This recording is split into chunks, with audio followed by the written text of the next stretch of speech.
Hello, it's Sunday, July 13th in the year 2025. God bless you wherever you may be on God's beautiful, motionless, flat earth plane, covered by His beautiful dome firmament, above which He sits at due north on His throne, reigning over the kings of the earth, as the scripture says.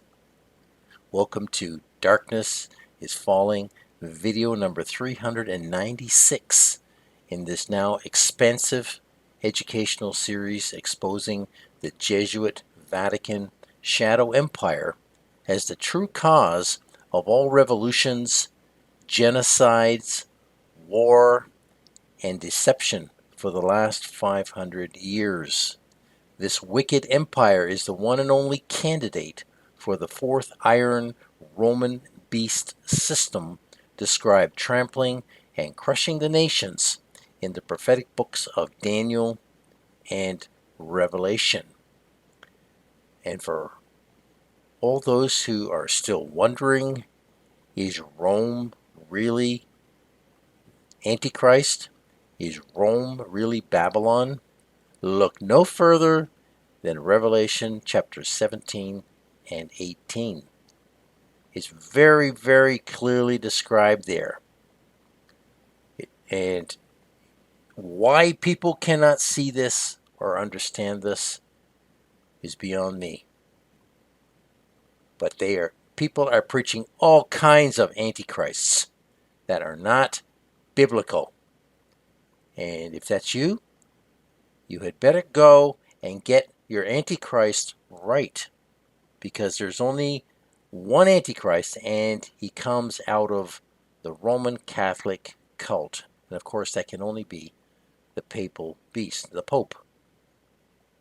And there's been a whole dynasty of them for almost 1700 years now. So if anybody was ever in any doubt as to who the world ruler is, look no further than Rome. There is no other kingdom. Yes, Roman Catholic Empire is a kingdom. There's been no other kingdom on this earth lasting 1700 years, and not without reason. A kingdom or an empire can only last if it continues to make war in order to control, to dominate all the other peoples. And that's exactly what it's been doing, step by step, for 1700 years. 1,700 years. If you have any other opinion about this, I don't want to hear it. The Bible has spoken. It is very, very clear. God has shown us, if you have eyes to see and ears to hear, who our enemy really is. And of course, I've spent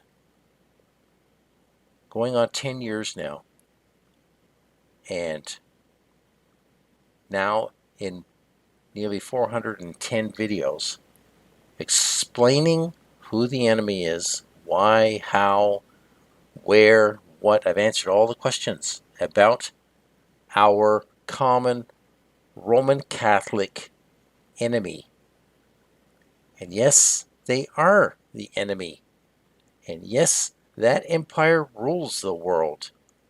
And yes, that empire controls our lives increasingly to the place of enslavement to it and to its Antichrist beast ruler. That is very clear in the Bible. So please go to Revelation chapter 17, 13, 17, and 18. I have done numerous videos on Revelation chapter 13, 17, and 18, as well as the whole book of Revelation. Please seek them out and listen to them and make up your own mind about it. But if you don't know who your enemy is, you are doomed to become a victim of that enemy. That's the way it is, people. If you don't know who it is that's coming at you, how can you prepare, or how can you even identify that enemy? Who will you fight? Who will you resist if you don't know who you're resisting?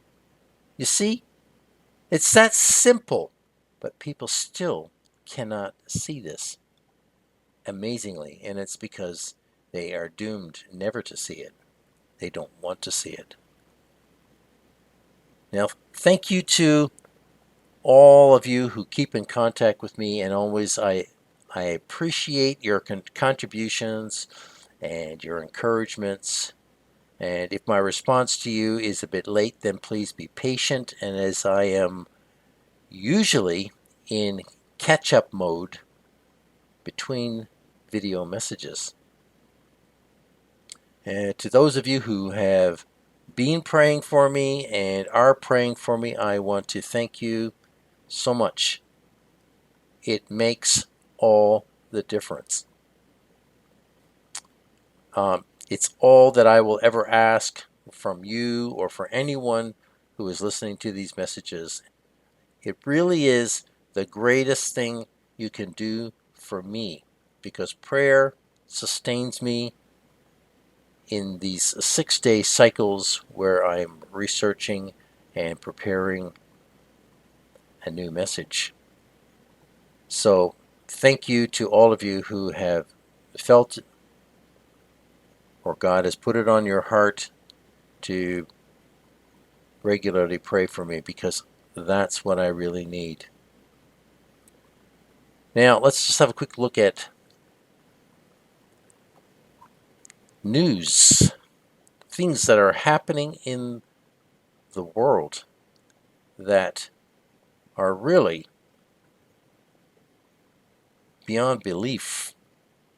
And like, we've had news and we've had stuff happening all our lives, but we've never seen this manner of events happening and how they're happening and how numerous they are all at once, like a gigantic log jam blocking a river. It's amazing, and I find it increasingly challenged to pick my way through it. I don't get caught up in politics. I don't go there, people. I address political leaders from time to time. I address some of the things that they are doing. I do not get involved in politics of any kind. That's not what God's people are called to do. Yes, watch what they're doing, be aware of what's going on, understand it, but do not get involved in it. Politics is a Roman Catholic game. If you get involved in it, sidetracked by it, it will destroy you ultimately, because it will deceive you. All politicians worldwide are controlled by the Jesuit order through Freemasonry, through the secret societies. They're all puppets on a string. They're all following a script. They're all doing as they're told. The drama that we see in the media is not real, people. These are Freemasonic political puppets following a script, doing what they're told. Do they know everything? No. But they're doing as they are instructed.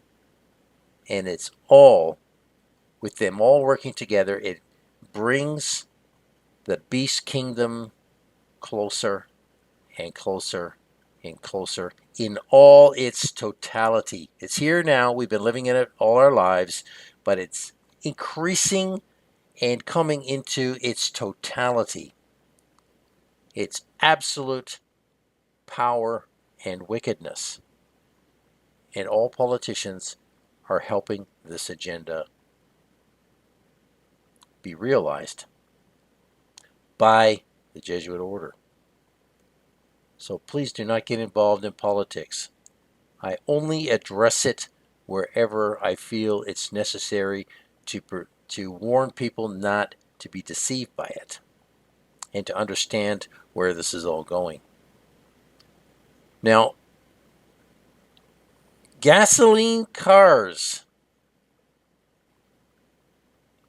diesel cars, anything that burns oil products are being phased out. If you haven't understood this or seen this or haven't come to this conclusion, then I'm here to tell you that cars, vehicles, road vehicles as we have known them, trucks, buses, cars, even airplanes, as we have known them, are about to become outlawed, illegal. Now, it's happening slowly, but the pace is picking up speed. The gas car manufacturers, all the big ones in North America and worldwide, are slowly ceasing production of gasoline and diesel cars. It's all going over to electric. Or maybe hydrogen, possibly, I don't know. It just keeps popping up in the news. You never know what they're going to go with next, but I believe it's electricity. As soon as they get this battery technology right, it's all going over to electricity. And then they can totally control people and their movements by turning a car on and off remotely because the whole system will be electronic. Now, can they do it now with the new gasoline cars? Yes, I think they can because most of the systems are electronic. But the whole thing eventually is going to be virtually removing cars from roads, not allowing people to travel more than 15 minutes. They have told us this, people. This is not some strange idea. This is where it's going. If you look worldwide, all the car manufacturers, the ones that will remain after the dust settles, will be producing electric cars in the United States, in Canada, in Europe, in China, in Korea, in Japan. It'll all be electric from what I can see. Now, what's happening now is that the Chinese electric cars are being shipped in through the back door through Mexico into the United States as used cars. They're brand new. They don't have any miles on them, 0 mileage. They're being shipped in as used cars because apparently there is a clause in the U.S. law that puts no tariffs on used vehicles. So they're being called second-hand, 0 mileage used cars. And this is how the Chinese are going to be allowed to get their cars into North America. It's happening, people. China is the EV car manufacturer of the world. They produce more cars every year than anybody else. And everybody in the world who will be allowed to drive, who can afford a car, will be driving a Chinese electric car in a matter of years if we have that amount of time left. That's what's happening. Now, coming back to airplanes, the NTSB, the National Transport Safety Board records show that there have already been at least 113 aviation accidents worldwide in the first 6 months of this year, 2025. And while the exact number varies slightly depending on the source and whether incidents or accidents are involved, it's clear that there have been numerous events involving aircraft this year. Some sources specify that 15 of these accidents were fatal, the recent one being the Air India crash in Ahmedabad in India. Now, many of these crashes, whether it was pilot caused or mechanically caused, whatever, it doesn't matter. The crashes are increasing, and I believe that for the most part, it's being orchestrated from behind the scenes to a high degree in order to instill fear in people about flying. Eventually, planes will not be flying people. They showed us in 2020 what they can do by removing 85% of the airplanes out of the sky and parking them on the ground. They showed us that was a military operation. They showed us in 2020 how they can do it and how they can do it very quickly. And when it happens, again, those airplanes will never fly again. It's not about money, people. People keep saying in all these different channels, it's about the money, follow the money. No, it's not about the money. The Jesuits own all these companies. It's about power and control, not about money.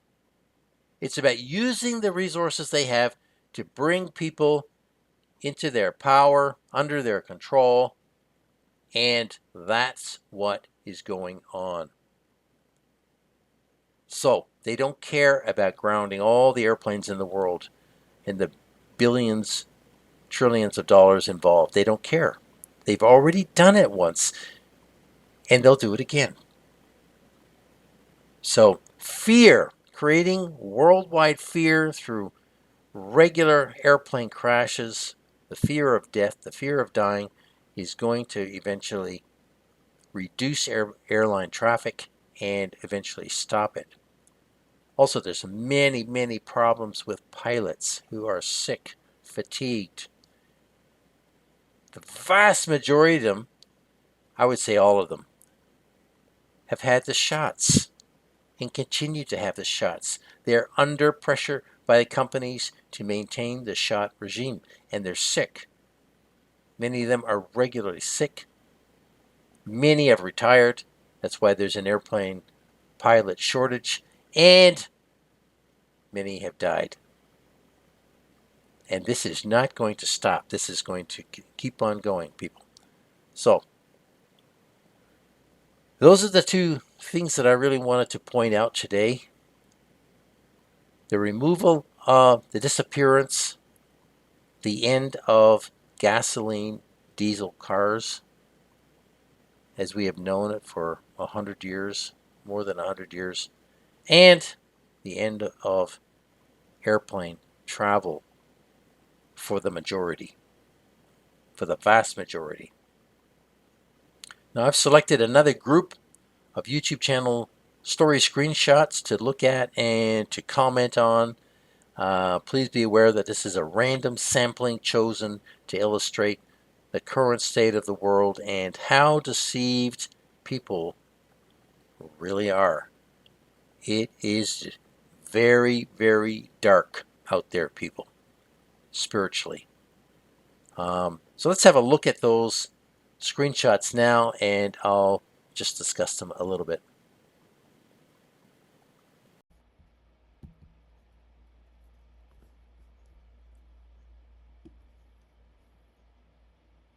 Okay, in this first YouTube screenshot from the True State News YouTube channel, we can see the title, Trump Tried to Corner Canada, but Carney's quiet moves left him stunned.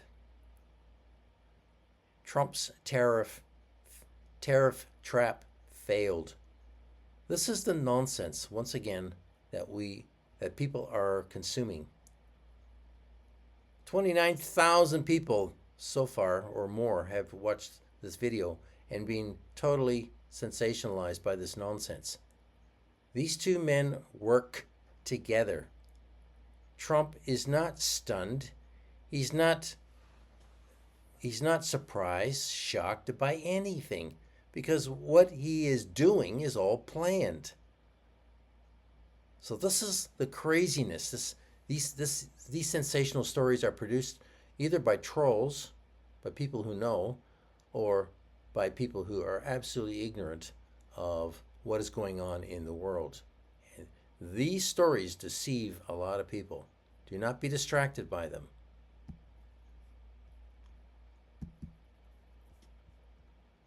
This story's from the Danny Haifong YouTube channel, titled Pepe Escobar, Putin and Iran's bombshell stuns Israel. This man also has no idea what is going on. Another humanist commentator. Here he talks about a BRICS war. The first shot is fired. There is no war, people. BRICS was created by the Jesuits to take the One World program to the next stage. All planned. This is pure sensationalism, and sadly, this guy is in the dark, totally. He has no idea what is going on. Do not be fooled by these stories.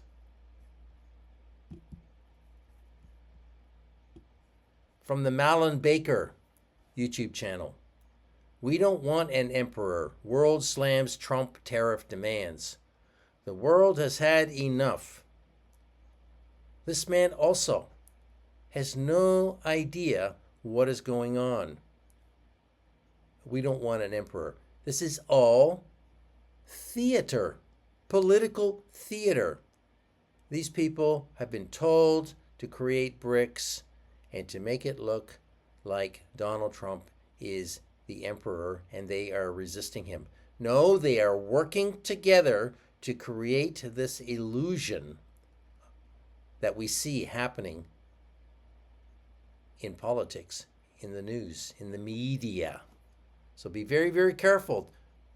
This guy's also very, very slick, thinks he knows what's going on, thinks he's got a good grasp on things, but has no idea what the Jesuits are doing with all these organizations.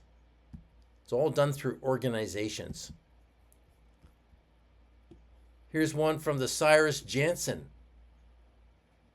YouTube channel. America just made the biggest mistake of the 21st century. America's big mistake. Is America making a mistake? It's nothing to do with America. It has everything to do with Trump doing what she is doing. There's no big mistake here, people. No one's making a mistake. All the politicians are following a script, and it's all orchestrated from behind the scenes. They're all working together to give this illusion that America's making a big mistake. Not true.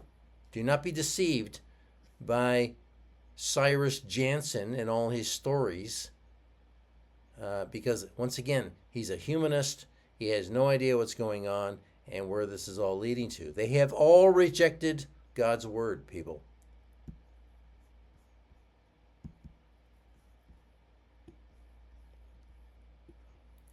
From the Noam Chomsky Talks YouTube channel, titled Biden, Trump, or Billionaires? Who really runs America?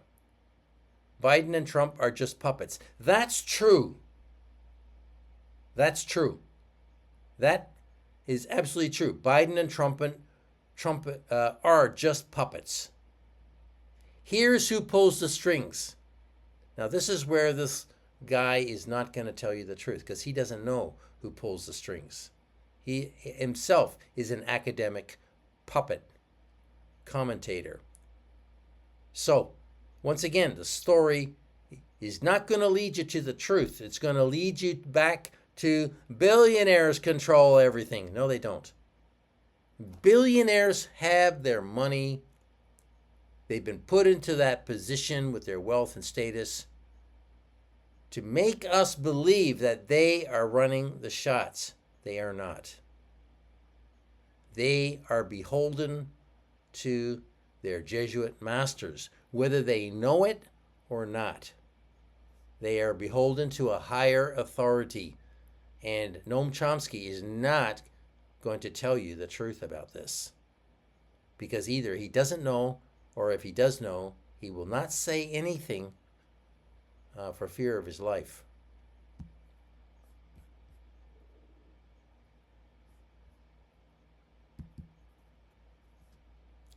Oops, I got a few videos in here. Okay, I don't know how they got in here. All right, from the Reuters YouTube channel, title, Under Shadow of Trump, Africa pushes for non-dollar payments. Well, this is increasing, and rightly so, because the US dollar is being done away with. It's going. So, yes, possibly another currency will step in and will control before digital currency takes over. But I don't think so. I think it's going to be a digital currency. And so, yes, there's truth here. Non-dollar payments are going to increase in order for the US dollar to lose its place as world currency and to be taken over by cryptocurrency and possibly a digital yuan. I don't know, but it's going to happen rapidly. It's going to happen quickly. And here there is some truth in this story.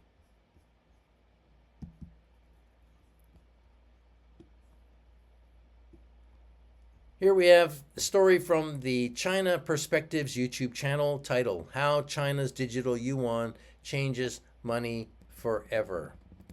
And yes, that's true.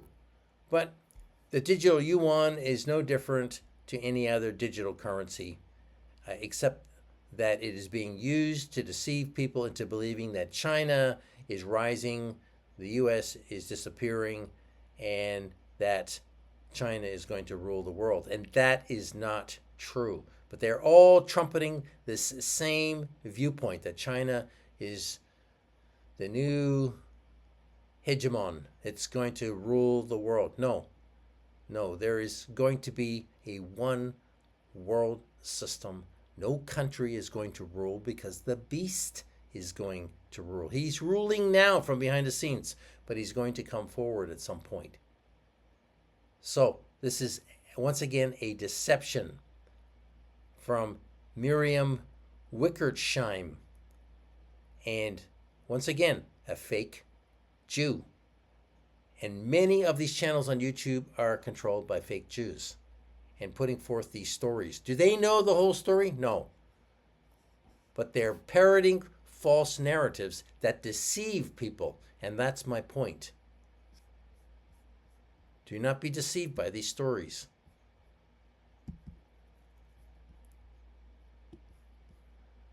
From the Miles Harris YouTube channel, title, Depopulation and the Mongol Venetian Order. And in the picture, flattening the curve, the Mongol Venetian Order. This man is pushing a story that Mongols and Venetians rule the world. It is total nonsense. Nothing could be further from the truth. So, the Jews run the world. Mongols and Venetians run the world. Billionaires run the world.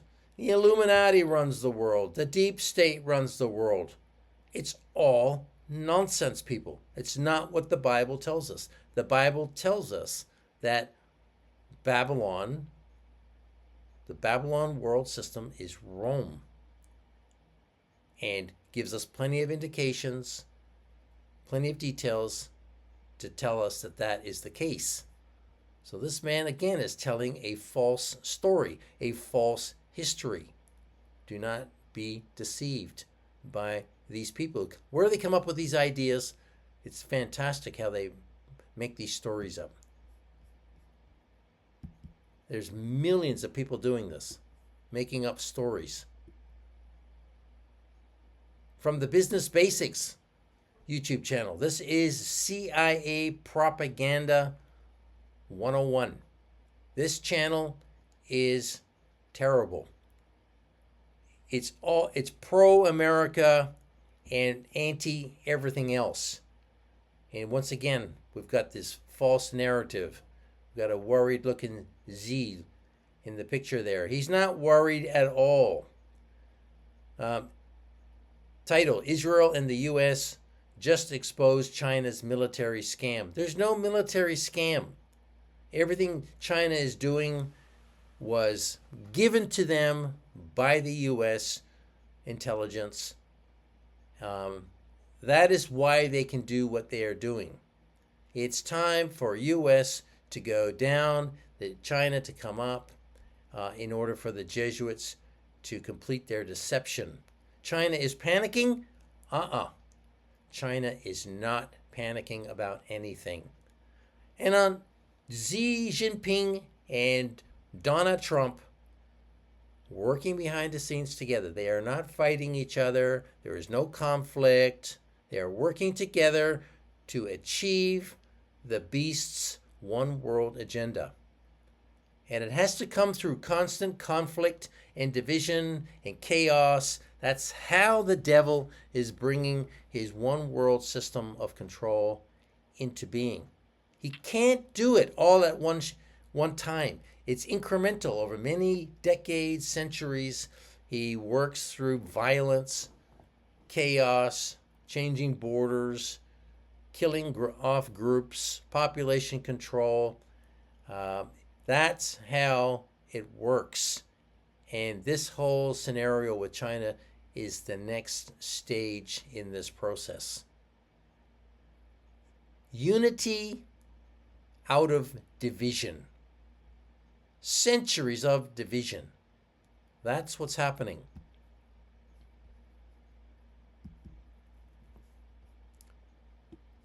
From the Arcade Recaps YouTube channel, AI asks aliens what fighting humans is like.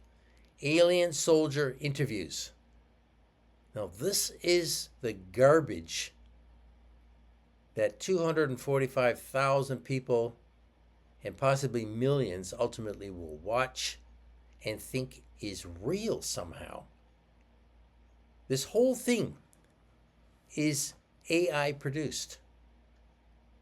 And it maintains this false aliens narrative, which is 100% a deception.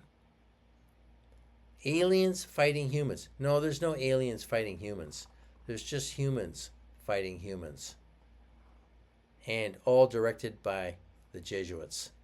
Do not be distracted by this kind of nonsense. I'm showing you because this is what is now on YouTube and increasing all the time. And people are falling for it. It's total trash. It's tabloid journalism. Story from CTV News YouTube channel. Title: What does PM Carney's edict to find billions in savings mean for Canadians? And here again, we've got this man now being looked at with suspicion, but everyone was rah, rah, rah for Carney when it was voting time. Same with Trump. They do this every single time. How people have not learned their lesson from being deceived for a lifetime is beyond me. That this man is now going to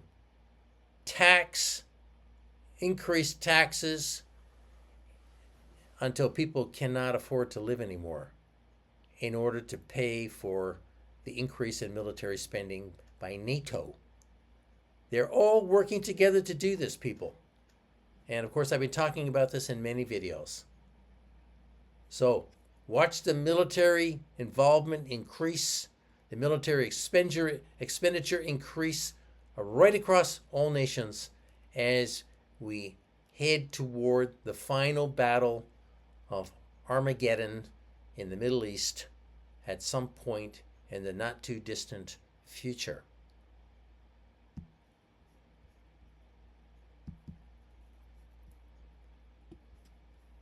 From the Survival Lily YouTube channel, title EU Governments Doubling Down on Digital ID. This is how it starts. No, this is not how it starts. We've had digital ID for a long time. They are just changing the way digital ID works, the purpose of it. And that's what I'm going to be talking about in today's message. So, yes, the digital ID, as we currently know, as we have known it, is morphing into the mark of the beast. And this new mandatory digital ID is coming in everywhere. It's here in Canada. It's in the United States. It's now coming in through the into the European Union. China's got a full-blown digital ID and has been implementing that for years now. This is not new. People, if they go to China, they will see the digital ID 100% in action. And this is just now being standardized or normalized across the world. And of course, they're bringing it in incrementally to make it look like it's not nefarious. And of course, it is. So this story is true. But of course, this person, again, will not tell you who's doing this. She'll just say it's the EU government. No, no, no. It's the United Nations world government doing this. From the Rachel Blevins YouTube channel, title, U.S. military launches massive drills to prepare for war with China. This is absolute nonsense. There will be no war with China. How the U.S. would even conduct a war with China is beyond my imagination, with a whole Pacific Ocean between them. It's nonsense, people. This is total sensationalism and keeping this false Third World War narrative alive all across social media. It's trash journalism. It's what it is. Rachel Blevins is another humanist mouthpiece. Has no idea what is going on. All these stories are surface level stories. They do not deal with the cause, the root cause of all the nonsense that's going on in the world. As I was saying before about airlines and airplanes, here's a story which lines up with that. Another story from the Redacted YouTube channel. Also, this Redacted YouTube channel is 100% CIA propaganda channel. But here, this is true. The title, You're Not Safe at 30,000 Feet. Airline pilot whistleblower fired for speaking out. And this is true. This man is a veteran pilot, has worked in air traffic control all his life. This man has been involved in the airline industry, and he's releasing a little bit of information about what's going on with pilots and what happens to them if they speak out against what airlines are doing. But this gives you some indication of how dangerous it is now to fly, to get on an airplane anywhere. Very, very dangerous move to get on an airplane today because of the compromise in safety, because of the airline pilots who are all shot up with the injections, sickness, There's all manner of compromise in the airline industry worldwide. So this is true to some degree, but a lot of it does not tell us why this is happening and who is doing it. Excuse me. And that always is the problem in these YouTube stories. Now, I use YouTube because YouTube is the biggest channel. It's the biggest social media channel in the world. And all the media propaganda channels have got a channel on YouTube. So this is where you've got to go if you want to see what are they talking about, what stories are they releasing, what propaganda is being used, and how is it being used to deceive or how does it keep the masses continually deceived and believing these false stories.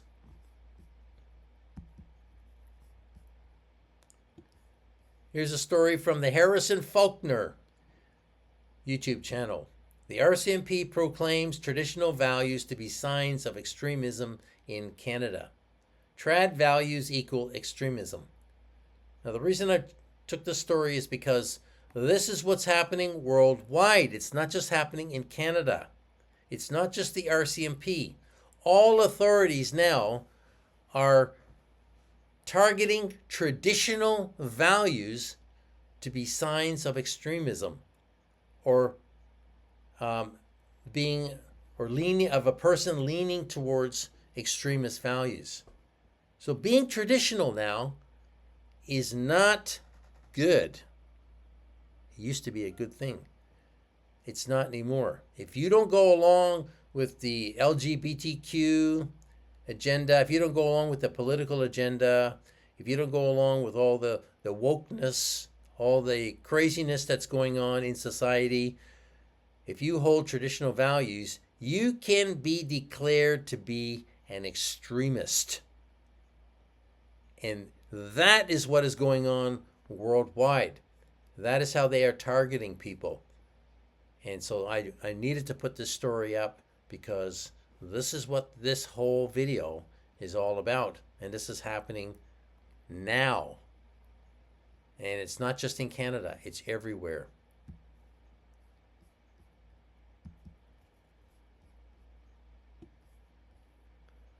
From MSNBC YouTube channel, title, No Earthly Clue What He's Doing.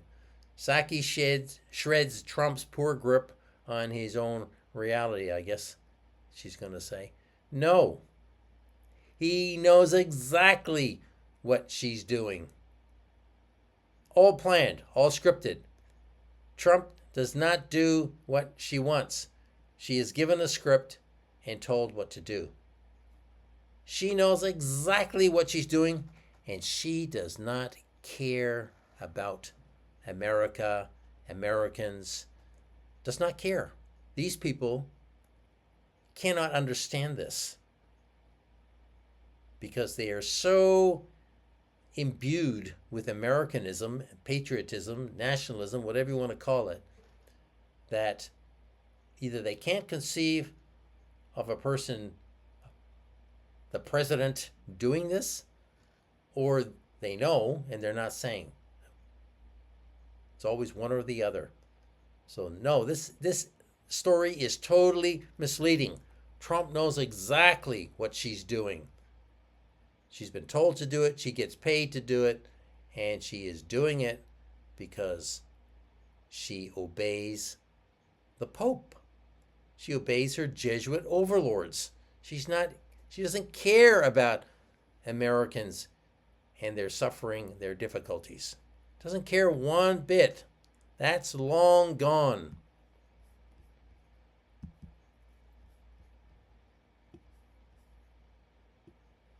Finally, from the Al Jazeera English YouTube channel, can BRICS challenge the U.S.-led world order? Counting the cost. The U.S.-led world order. There is no world order, people, except for the beast's one world order. that is there but is not clearly visible yet. Is a new world order emerging? Yes, it is, but it's not BRICS. It's not the USA. It is the beast's new world order. So once again, this story is misleading because it does not point us to Rome. And they all do it. They're all doing it. All these channels are not pointing people to the beast and to Rome as being the cause of all world effects. So once again, a story that is sensational, misleading people to believe that BRICS is the new world order, and that is not true.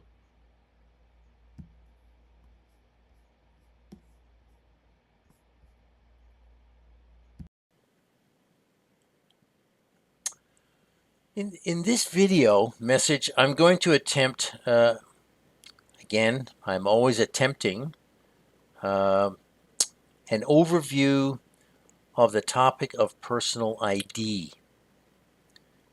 And ID, or identification in particular, it is another huge topic, so many angles to it, but I will attempt to summarize it so that it's easily understood. We are identified in this life essentially by our name and by our appearance, by our face, what we look like. People learn to put a name to the face even as we age and our features change. There may be many Bob Smiths or Janet Whites, but none of them will look, sound, or act the same. So these are the differentiating factors, and some of these have been incorporated into biometric identification. Face scans, portrait photos, iris scans, palm scans, fingerprints, and even voice prints are all being used to identify people digitally today. Whereas once we were identified face to face by an agent who scrutinized our ID card or passport or driver's license, now we are scrutinized by AI once we have submitted the correct ID files to the program. From person to person to AI bot. That's the transition right there. From person to person, that's how it used to be, to now person to AI bot. Making a mistake leaves little room for recourse, and we can be shut out of the application process if we don't do it correctly.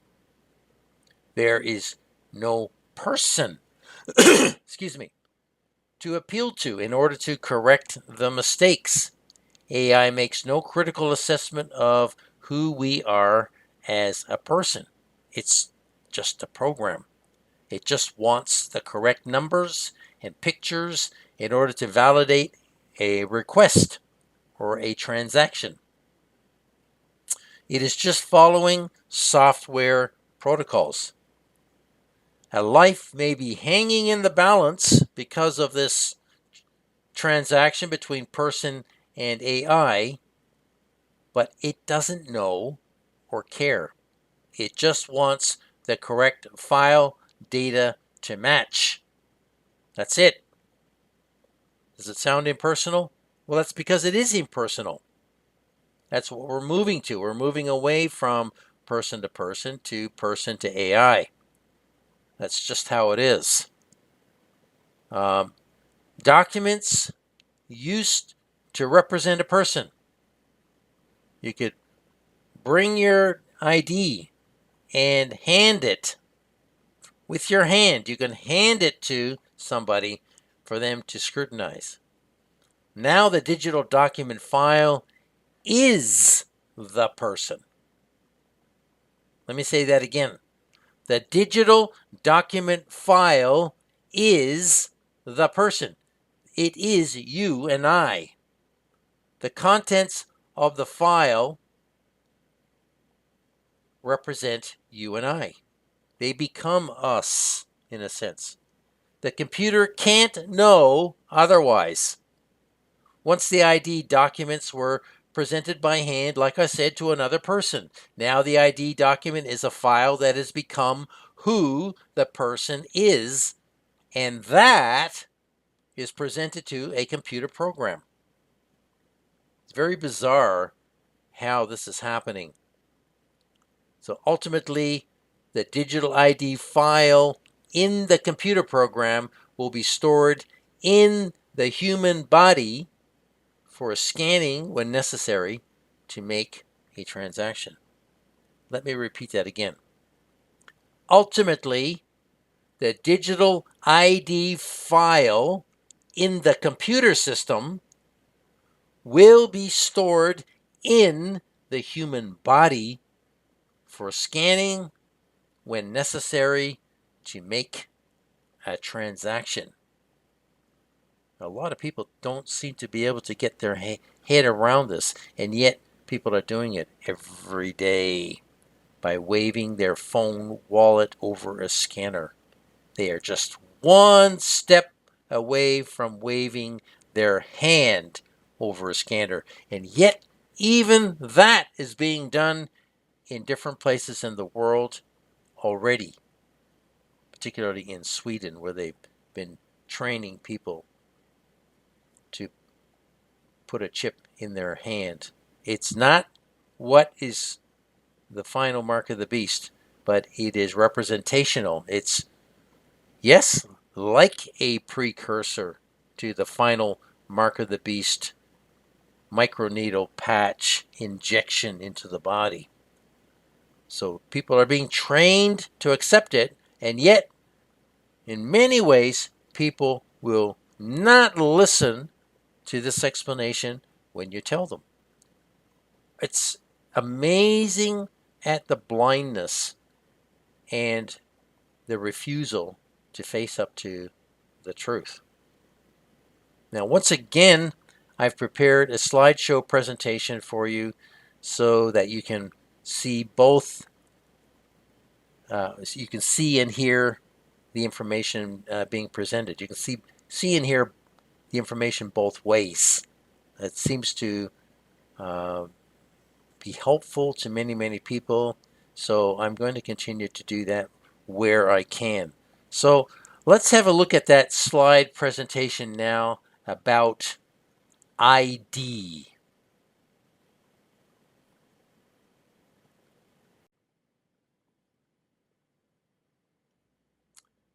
In slide number 1, we can see the title, Who Are You?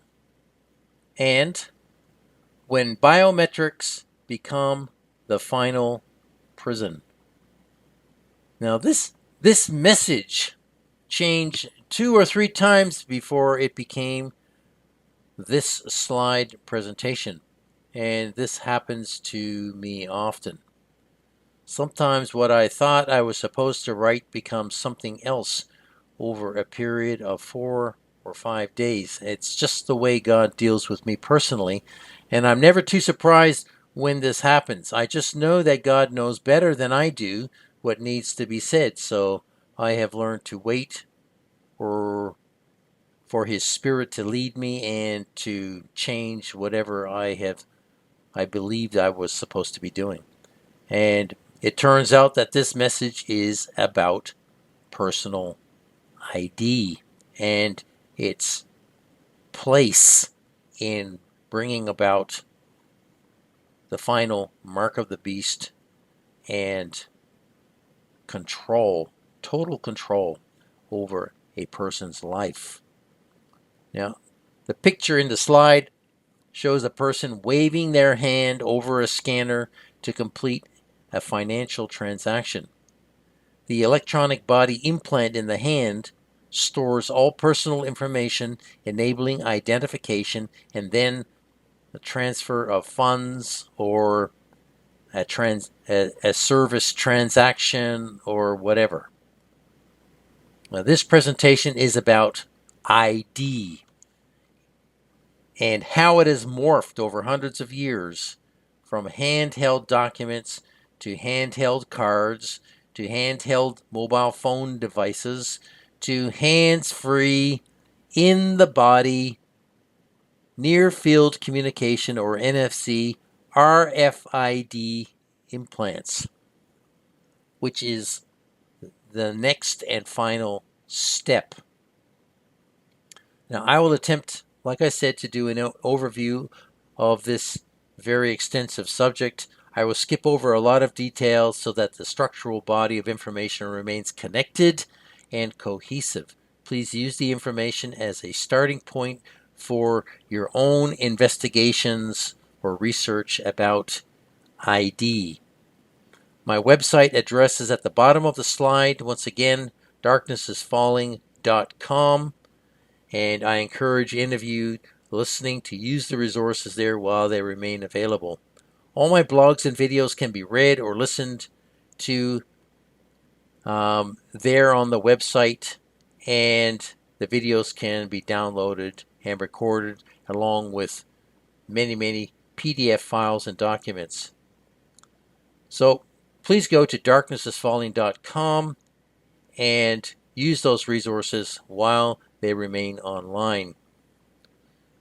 Let's look at where the big shift in human identity takes place. In slide number 2, we can see a short list of what man's ID or identity was before the fall and also after the fall, before and after. This massive shift in how people began to see themselves has caused them to be blinded to the true power hierarchy in this world, leading to the development of satanic religions. Now, the question of who are you isn't an insignificant issue. How we answer this can only be based on what we know about ourselves. If we don't know our true origin, then we will have a wrong understanding of who we are. That's just common sense. It seems to be just common sense. Now, people who believe in evolution can easily believe that they are gods because in their mind there is no creator God. And this is why the vast majority of people living in the world today believe in evolution and believe that they are gods. People today view themselves as free agents and gods pursuing their own destinies without the knowledge or need for God. Having transferred their allegiance to themselves as God, they have automatically rejected God's authority and placed themselves under Satan's authority as God of this world. Now, the Bible declares this truth in 2 Corinthians 4, verse 4, saying, "The God of this world has blinded the minds of unbelievers so they cannot see the light of the gospel of the glory of Christ, who is the image of God." Because of this blindness, people are easily deceived into accepting what Satan's UN world government tells them. They rejected the Bible as their authority and guide a long time ago. They readily obey and follow the orders to ID themselves as told for the false purpose of world safety and security. People have been trained by hundreds of years of mandatory ID documents and vaccine certificates and ID cards and passports and credit cards, leading to biometric IDs and then the final digital ID QR code that will be embedded in their bodies. It has been an incremental, step-by-step process of enslavement using ID systems. So personal identity is tied up with who we think we are, and that belief is directly linked with what we believe about origins or where we come from. That in turn will dictate how we think about freedom and external control of our identity.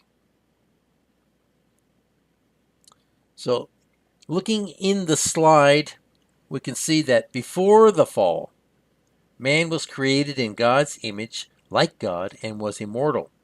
And you can read about this in Genesis chapter 1, verses 26 and 27. Man was ruler over creation and subject only to God's authority.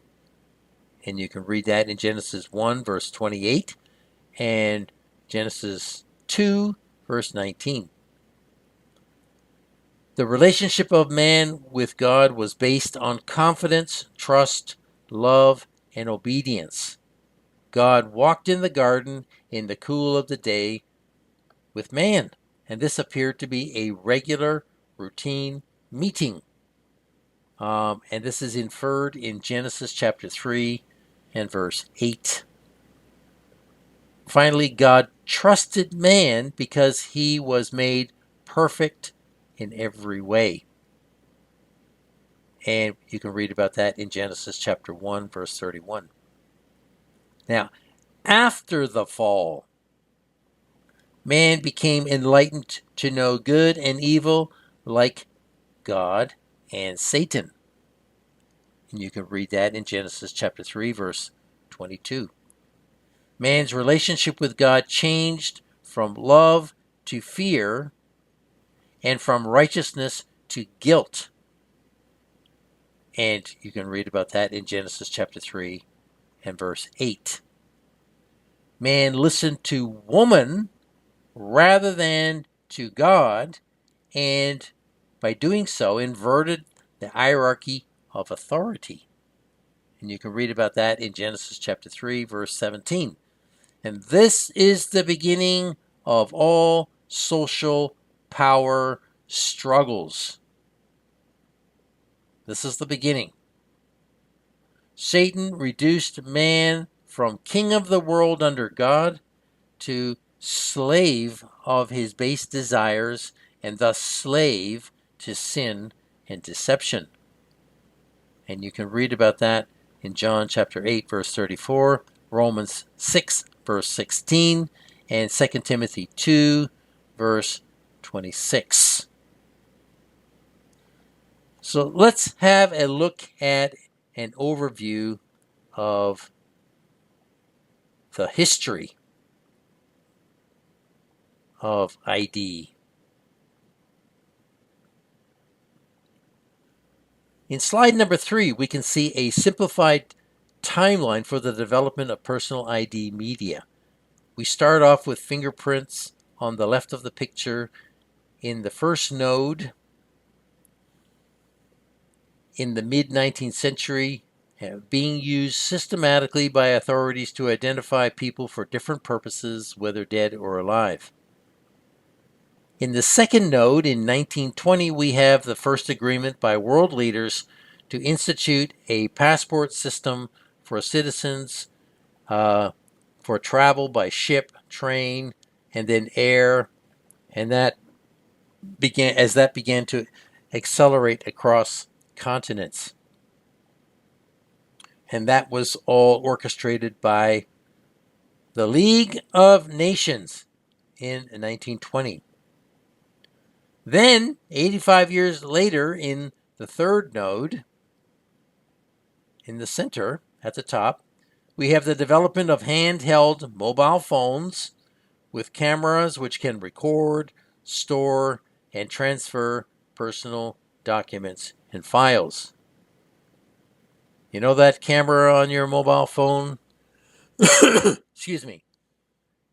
You know the recording function on your mobile phone? Well, that was put there so that it can be used for the mark of the beast. That was not put there for your enjoyment, for your benefit.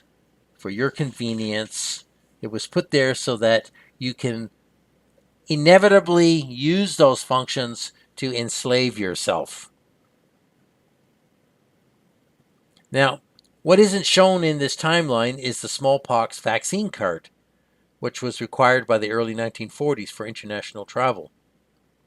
An online encyclopedia states, and I quote, "The first international certificate of vaccination against smallpox was developed by the 1944 International Sanitary Convention, which was itself an amendment of the 1926 International Sanitary Convention on Maritime Navigation and the 1933 International Sanitary Convention for Aerial Navigation.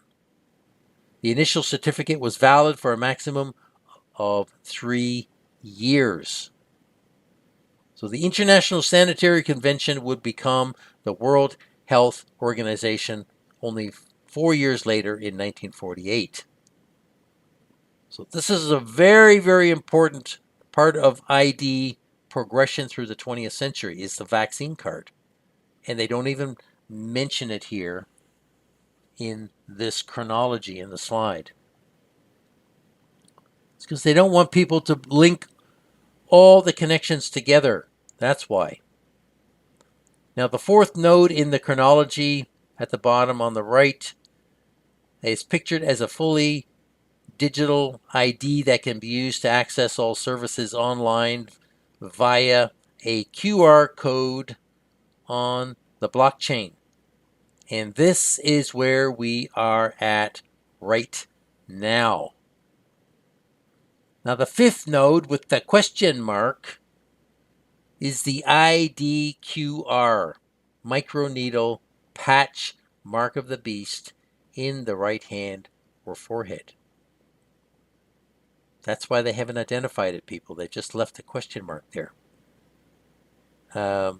We know what that is because the Holy Spirit has revealed it to his saints. It has been a long, nearly 200-year effort by the Jesuit order to get our personal ID out of our hands and into our hands and foreheads. It's just a short distance, a short shift from out to into. But it has taken a mountain of deception and 2 centuries to get to this place, to this precipice that we currently stand on. So that is a very abbreviated chronology of the development of human ID using the human body plus documentation, including photos and certificates, and then digitizing it and putting it online.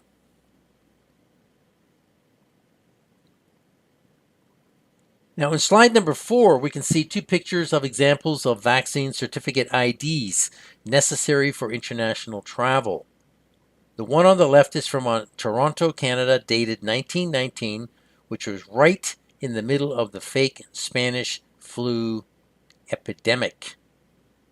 The one on the left is from Toronto, Canada, the picture on the right is from Hong Kong, dated 1927. Now, no one could travel without these vaccine certificates, which were strongly enforced well before 1944 and before the end of the Second World War. People were prevented from traveling by ship or by air unless they submitted to poisonous vaccines. This is the vaccine mark of the beast in action almost a century before 2019 or 2019.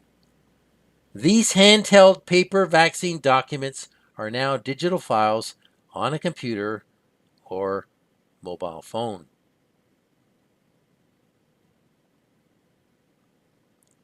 In slide number 5, we can see a picture illustrating a long history of the use of fingerprints dating back to Babylon, Egypt, and China. This ID concept has always been there, but could not be actioned for the purpose of control efficiently for the masses because the electronic technology did not yet exist until the late 20th century. So you can almost say that the final mark of the beast has been waiting for 4,500 years to be realized since the end of Noah's flood. That's how long this has been gestating in the mind of Satan and in the mind of his servants. Long, long time, people, but we are now almost there. It only is going to take a few more actions by world government to bring this into full play. In slide number 6, we can see a picture of Sir William James Herschel and handprint ID, where the whole hand was inked and printed onto a document. Now, this is the beginning of modern biometric systems recording body parts. An online article states, and I quote, on the 28th of July, 1858, Sir William James Herschel, while serving as a colonial magistrate in the Jungapur district of India, had a groundbreaking idea. To prevent locals from repudiating their signatures on civil contracts, he began demanding their fingerprints alongside their signatures. This practice was adopted as a unique identifier to validate the authenticity of documents, effectively curbing fraudulent activities. Though a significant leap, it would take some time before fingerprinting's true potential for solving crimes came to light. On a whim, and without thought toward personal identification, Herschel had Rajiadar Konai, a local businessman, impress his handprint on a contract. Now, Jungapur is now known as Jangapur in the state of West Bengal. The purpose of the handprint was to frighten him out of all thought of repudiating his signature. The native was suitably impressed, and Herschel made a habit of requiring palm prints, and later simply the prints of the right index and middle fingers on every contract made with the locals. They believed personal contact with the document made the contract more binding than if they simply signed it. Thus, the first wide-scale modern-day use of fingerprints, or handprints, was predicated not upon scientific evidence, but upon superstitious beliefs. However, as Herschel's fingerprint collection grew, he began to realize the inked impressions could prove or disprove identity. While his experience with fingerprinting was admittedly limited, Sir William Herschel's private conviction that all fingerprints were unique to the individual, as well as permanent throughout that individual's life, inspired him to expand their use. Unquote. So here's the beginning in the modern age of fingerprinting, handprinting, palm printing for the purpose of personal identification.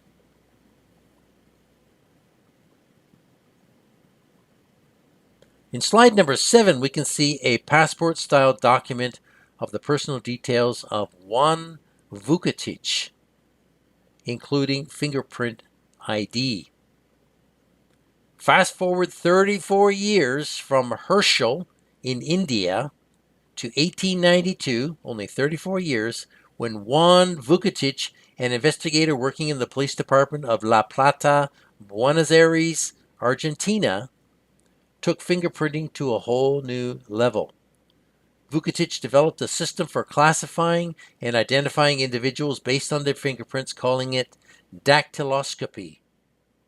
His pioneering work was soon put to the test when he successfully used fingerprints to solve a criminal case leading to the arrest of a murder suspect.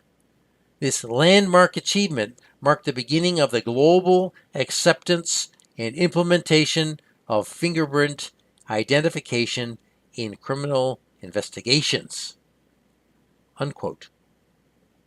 Now, this is just 17 years after the first photo ID ticket appeared, and just 28 years before the first passport system was created in 1920.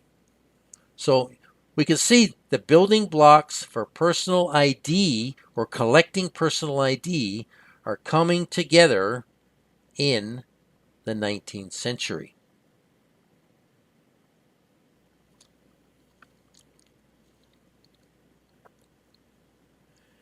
In slide number 8, we can see a picture of an electronic fingerprint reader in use. No more need for ink and paper. This is the same process used by mobile phone software to record a person's fingerprint ID in order to open and access the phone, which we can see in slide number 9. Here are two pictures of a modern cell phone being used to either scan a hand with the camera and app and the fingerprint by pressing the screen. Two different types of scan for the same purpose of unlocking the phone with biometric ID and gaining access to it. Ultimately, the camera on the phone or computer will be able to scan a near-field communication or NFC electronic biometric implant tattoo under the skin for personal ID, whether in the forehead or in the right hand.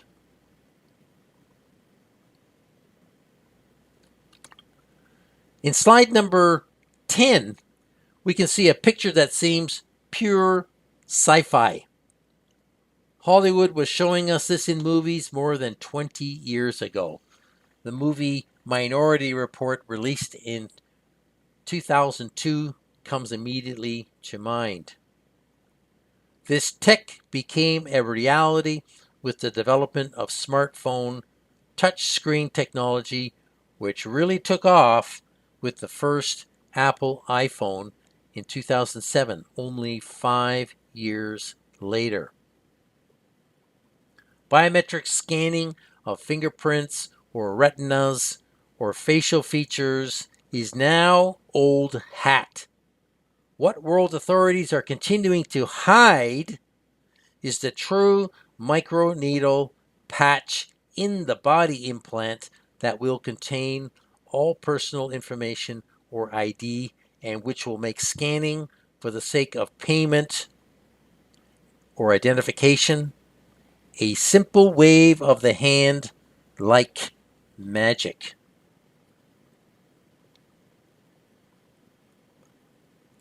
In slide number 11, we can see an announcement by IDEMIA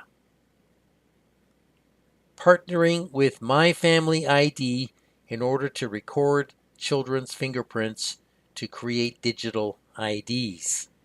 This is happening in many countries as I speak.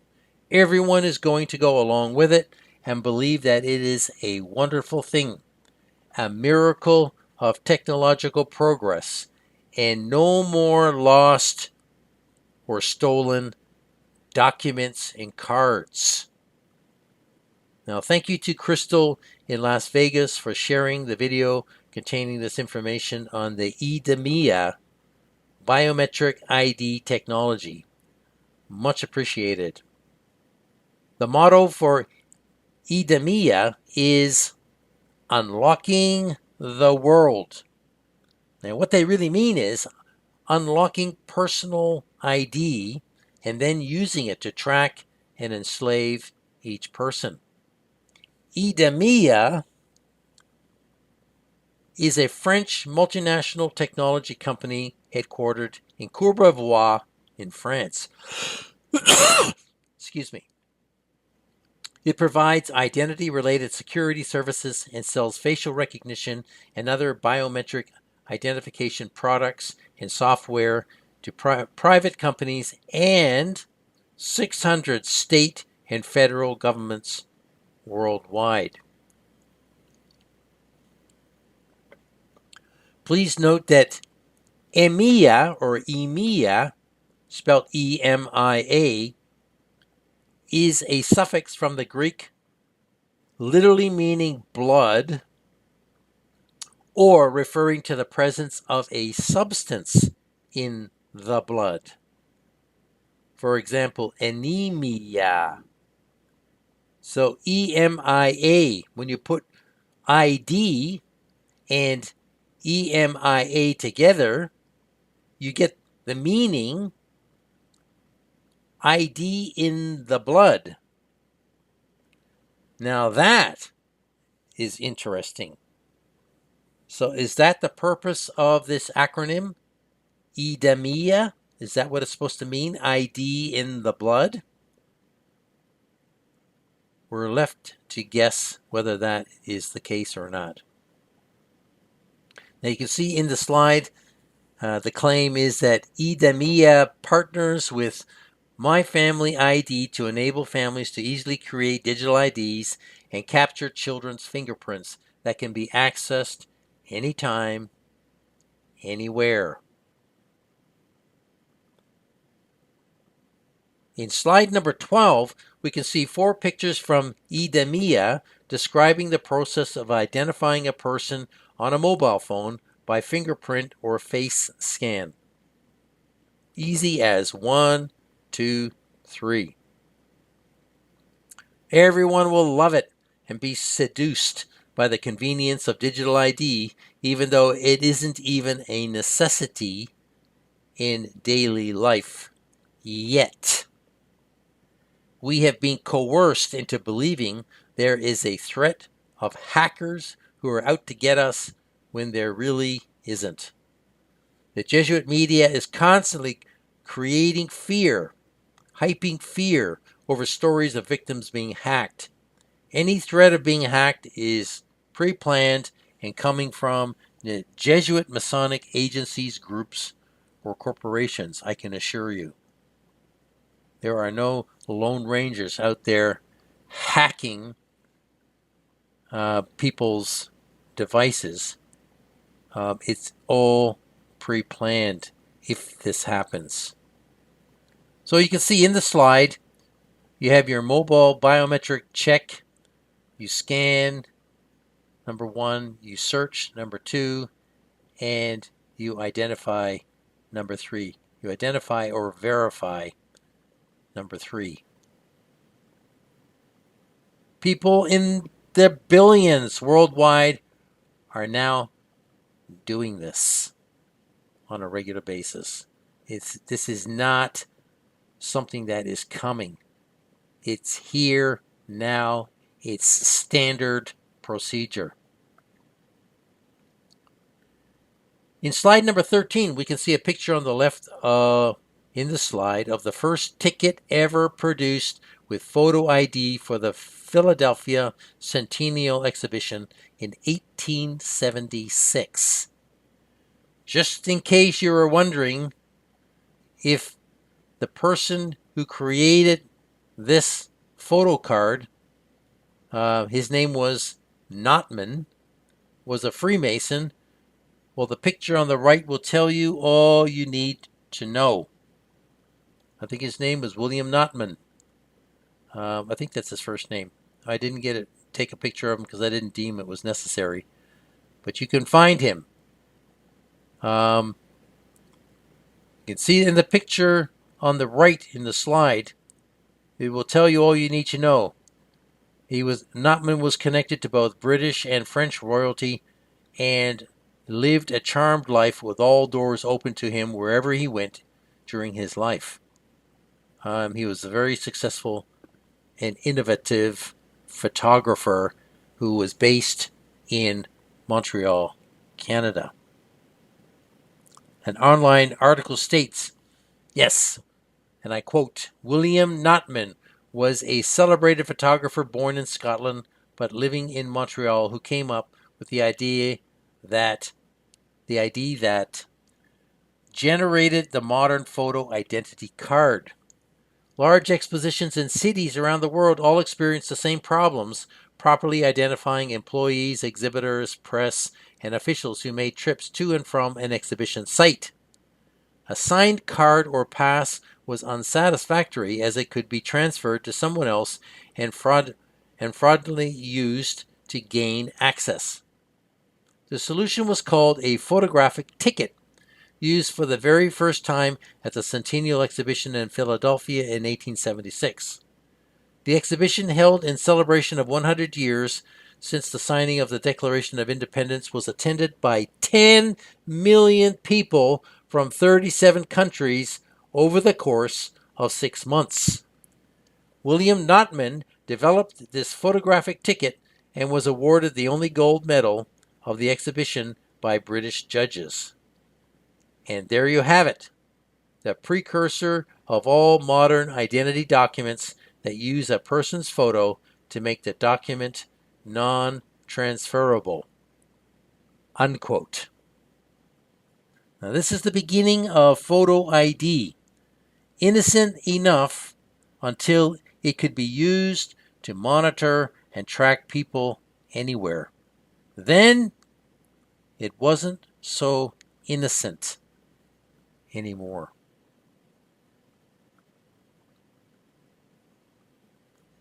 In slide number 14, we can see pictures of 3 different ID cards from Canada. Left in the top is the social insurance card. The center is a driver's license from British Columbia. And right at the top is a birth certificate from Ontario. Now, in Canada, and the United States followed suit very closely with this, and probably at the same time this was happening in Europe. I'm just using Canada as an example for the modern age.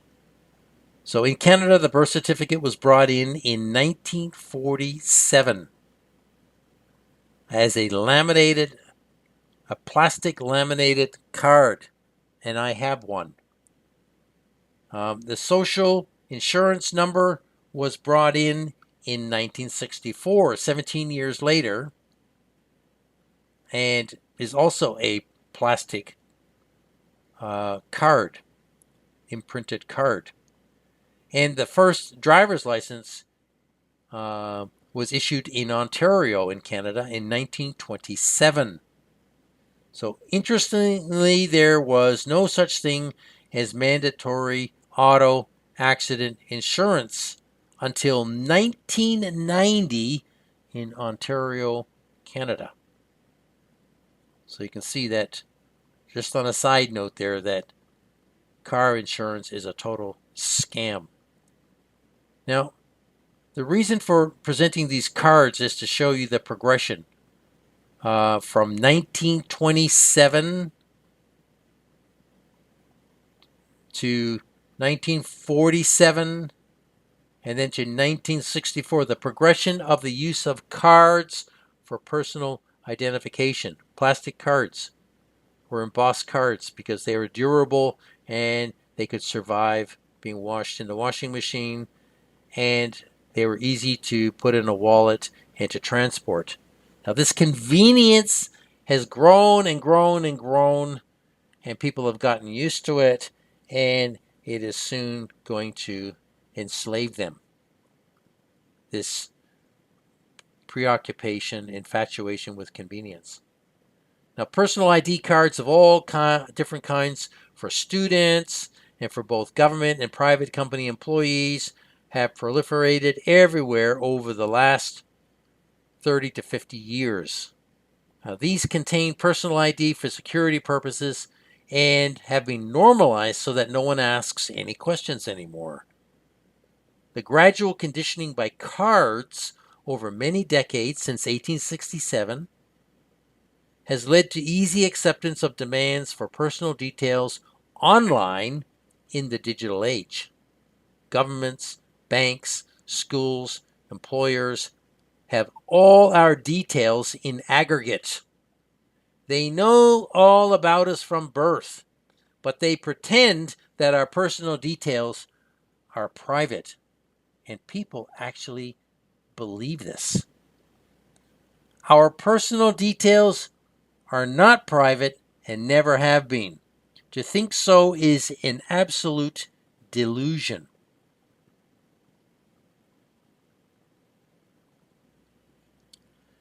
In slide number 15, we can see pictures of 3 bank cards and the changes from left to right since 1958.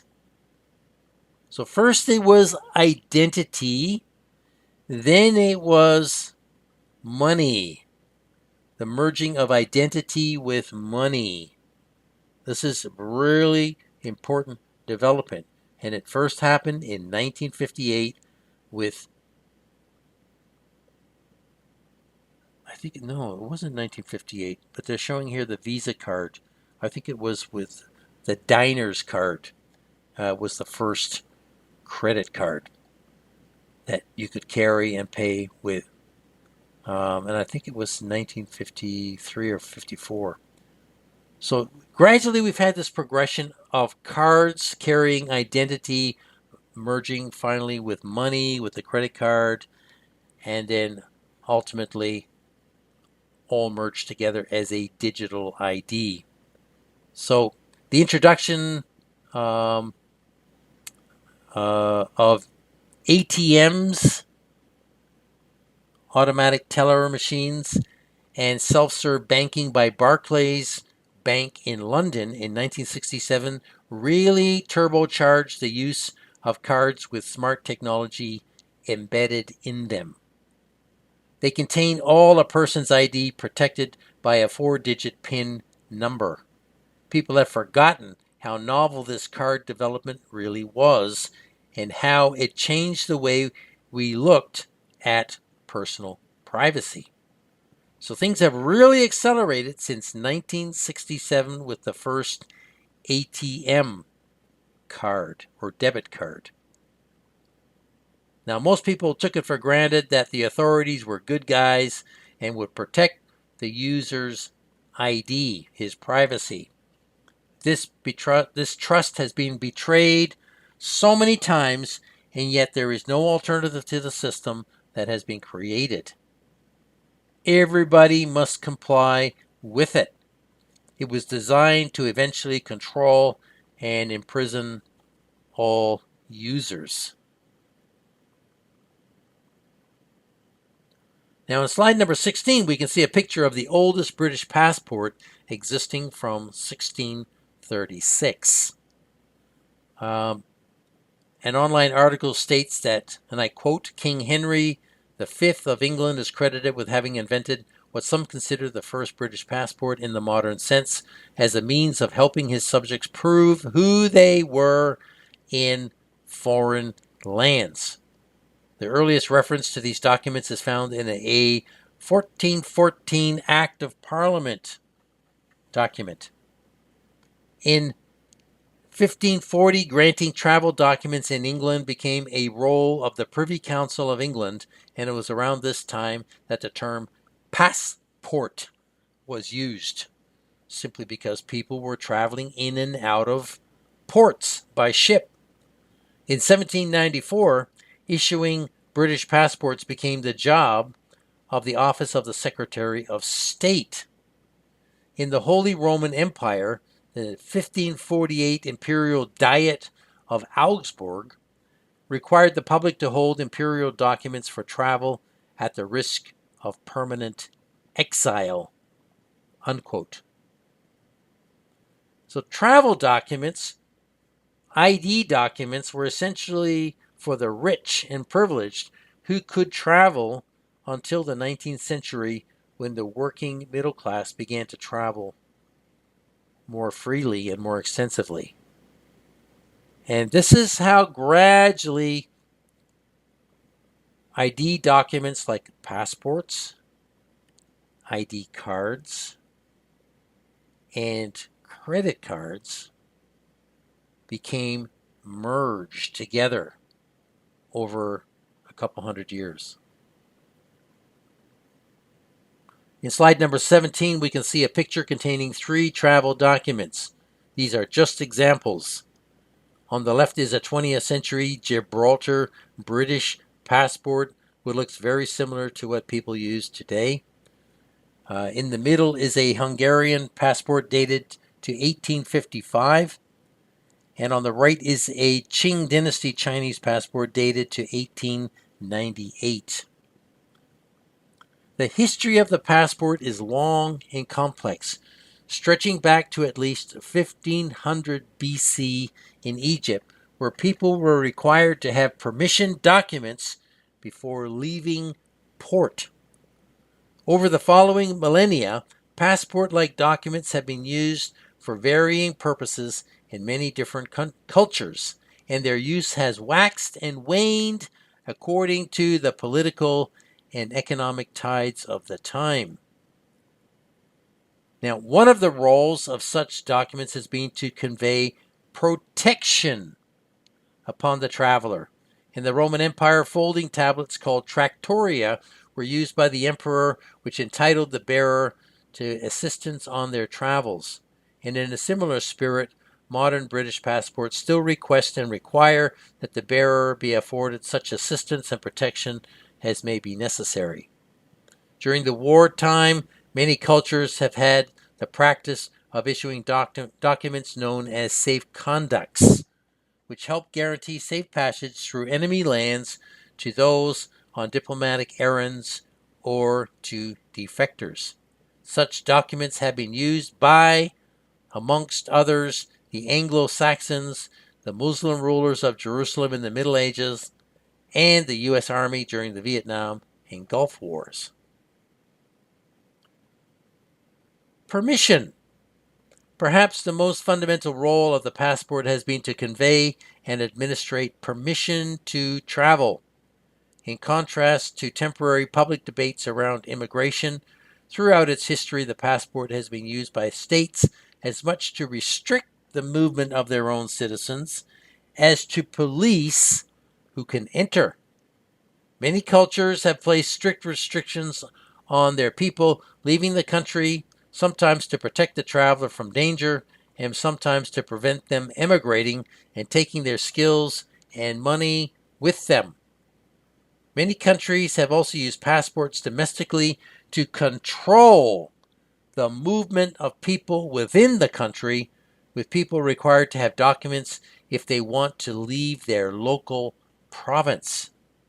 Such systems have been used in France, Imperial and Soviet Russia, China, and Canada, where travel of First Nations people was restricted.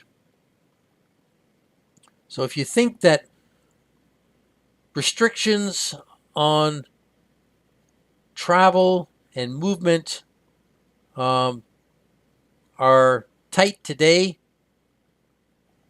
during different periods of time in different places in the world, restrictions have sometimes been even worse, not even allowing people to move out of the locality where they were born and raised. And this is what the Jesuits want. They want to return to where everybody is restricted to their local area, and so they cannot move from where they are, and they cannot exchange information with each other. And this will effectively prevent ever again people rising up en masse and overthrowing the ruler. So you can see where this is all going. And the next thing is about freedom and control. In giving permission to travel, the passport might be seen as bestowing freedom upon the bearer, but at the same time it gives control over travel to the authorities who issue and check those documents. The history of the passport is replete with examples of the tension between the desire for freedom and for control. During the early Middle Ages, foreign travel from and to England was only permitted to those issued with the king's license. In 1215, this system was challenged by Magna Carta, which specified that anyone except criminals could leave the country freely.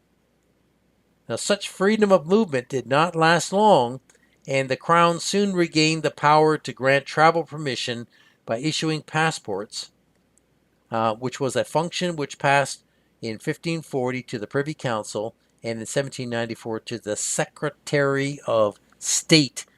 You can see that these controls are being moved from one part of government to another. It says, even though passports were not compulsory for travel to or from Britain until the First World War. France has a long history of compulsory foreign and domestic passport systems, with peasants being required to have written permission to leave their local area throughout the 17th and 18th centuries. These systems were abolished in 1792 in the aftermath of the French Revolution, as they were felt to be opposed to the revolution's ideals of liberty and freedom. But the reign of freedom did not last long. Increasing lawlessness and mass immigration of skilled people and capital caused the revolutionary government to reinstate both internal and external passport systems just 3 years later. Very important to understand the functions of ID, people. Protection, permission, freedom, and control. This is the purpose of ID documentation. Now, during the 19th century, the growth of the railways and steamships, the rise of the middle classes, and increasing immigration opportunities in the Americas meant that the number of people able and wanting to travel abroad grew enormously. The administration systems of most nations could not keep pace with the growing number of travelers, and by the first decade of the 20th century, most states had stopped using passports entirely. There was also a powerful group of voices within businesses and government circles who viewed the passport as a hindrance to commercial interests and who lobbied for the abolition of all passports. But again, the tide was to turn against freedom of movement and towards increased control of travel. The First World War changed the political landscape dramatically, and in an attempt to curtail the operation of enemy spies, European nations made passports and other travel and identity documents compulsory. In the 1920s, meetings were held at the League of Nations to decide how best to deal with international travel administration, especially given the large numbers of displaced peoples in post-war Europe. Talks started out with debates about abolishing passports, which was a position still supported by the strong anti-passport lobby of the time. But the results of the conferences were increased standardization of passports and a system for issuing passports to stateless refugees, rather than the abolition of travel documents. As Martin Lloyd explains in his book, The Passport, when peacetime came, governments, and particularly the secret services, were not keen to relax passport requirements back to pre-war levels, having discovered how closely a population could be controlled. Very important point there. Many governments also did not want to give up the revenue generated by charging fees for passports and associated visas. Income which funded some consulates entirely and often resulted in a net profit. As the 20th century wore on, standardization and mechanization of passports increased, and governments became ever more reliant on the passport system in policing who was allowed to enter and leave their territory and tracking the movements of travelers. Now, that whole section of text I am quoting from the Wikipedia page on passports. And today we have come full circle, and protection of a citizen means nothing. Permission to travel freely can and is denied to many. Freedom is a word that many have no understanding of, and control increases year by year over the peoples of the world. All four of these things will soon mean nothing in the kingdom of the beast. What has been mostly taken for granted by people for the last 100 years is soon to come to an end under the rule of the Roman world dictator.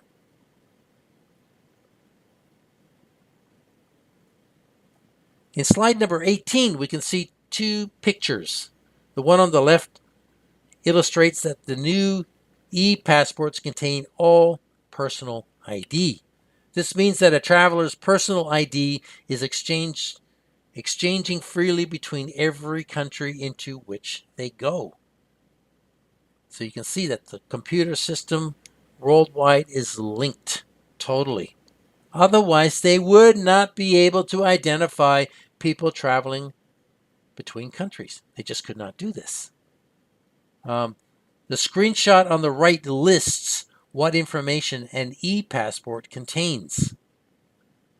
And it contains virtually everything that they know about you.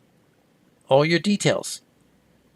So since 1998, many countries have transitioned to biometric passports, which contain an embedded microchip to facilitate authentication and safeguard against counterfeiting.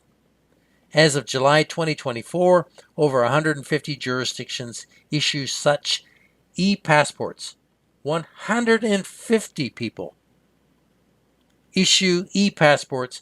Previously issued non-biometric passports usually remain valid until expiration. So today, the vast majority of countries, if not all, I'm using slightly outdated information here, are issuing some form of e-passport containing personal and biometric information in the chip.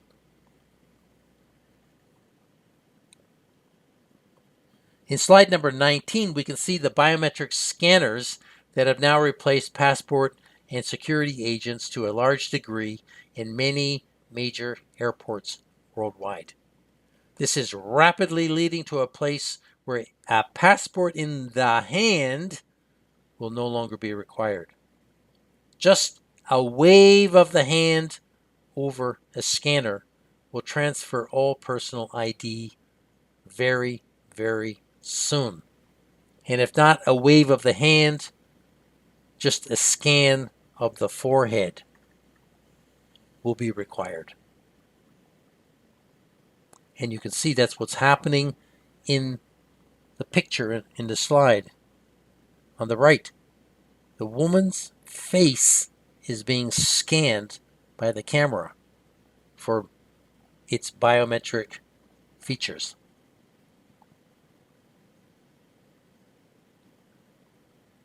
In slide number 20, we can see a QR code issued by the IDEMIA system. The personal QR code will contain all ID data. This is the first step. Get a code. This is happening now, if it hasn't already. People are getting a QR code and loading all their information into it. And the next series of slides will show this. In slide number 21, we can see a 20-something woman going through the IDEMIA app process, step by step, transferring her personal data without a thought or care in the world. Does this woman and others her age know about the mark of the beast? No, they don't. They know nothing about the Bible and what it says. In slide number 22, we can see the app instruction for her to scan the front and back of your ID card.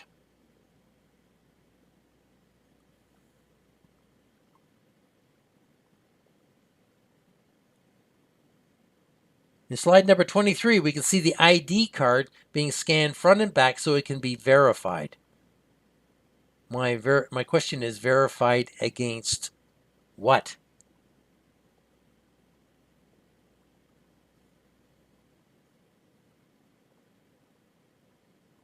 In slide number 24, we can see the next step, where the woman is praised and the data authenticated.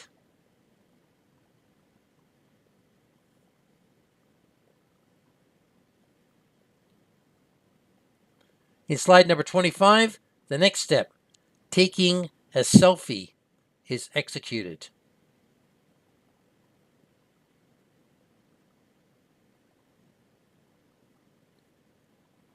In slide number 26, biometric matching is profiling her ID QR card photo and her selfie.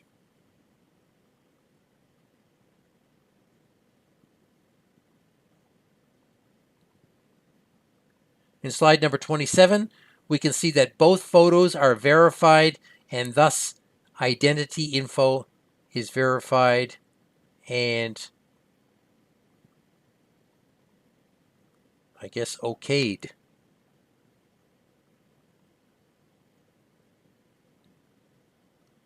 In slide number 28, we can see how the QR code is engraved within the card by laser.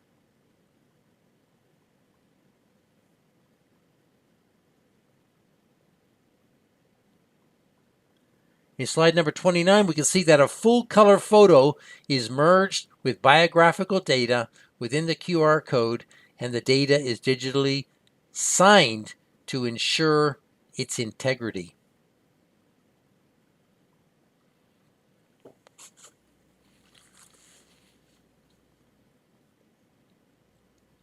In slide number 30, we can see an advertisement by HSBC that your DNA will be your data. And there's the DNA fiction again.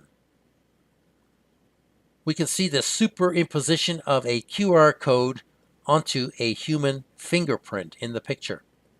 That's 2 layers of technology which will soon be phased out by the microneedle patch electronic implant in the body. This is how they will do it. They will lead people incrementally, decade by decade, through different technologies into the final mark of the beast patch implant trap.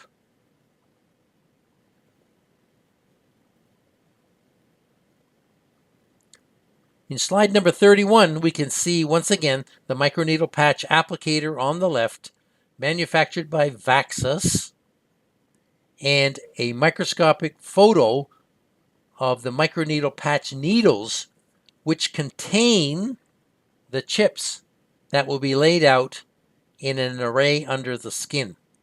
The needles are metallic and store all personal ID information in the body under the skin. Excuse me. The microneedle patch has nothing to do with vaccines. Vaccines are the deception. There are no viruses, and therefore there is no need for vaccines. The patch is a tracking and control device that locks a person's life totally into dependence on the beast and his system. The beast will be able to turn a person's money on or off at will. They will live or die depending on their total obedience and cooperation to the beast.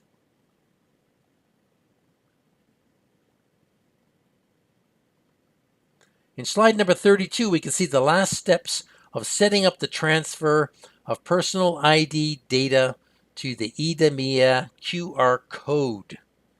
The ID photo and selfie are biometrically assessed for future verification.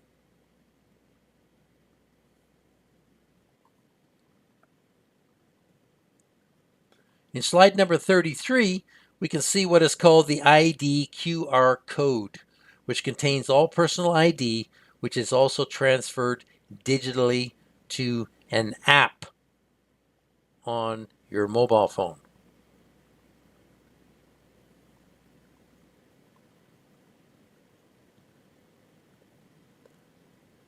In slide number 34, we can see an explanation of what a digital ID is. This is important. To And reading in the slide, it says to understand what a digital ID is, we need to understand how the way we use physical IDs has changed over the past decade. If you opened a bank account 10 years ago, you might have been asked to show a physical ID, such as a driver's license or passport, as part of a face-to-face know your customer process. Within the past 10 years, the process of identifying or verifying an identity in this way has changed, with solutions like Entrust replacing face-to-face verification methods with fully remote identity verification. Now, digital IDs take the above a step further. They do not digitize the process of verifying an identity, but instead digitize the identity documents themselves. Digital IDs are simply electronic versions of physical documents, typically stored on a digital wallet. One example of a digital ID is a mobile driver's license, or MDL. MDLs are digital representations of a government-issued physical driver's license that can be stored on your smartphone and include personally identifiable information such as name, age, address, issuing, and expiration dates. Digital IDs promise to create a more privacy-centric and convenient approach to storing identity information with a range of applications, from registering for government services through to securely purchasing age-restricted goods in store.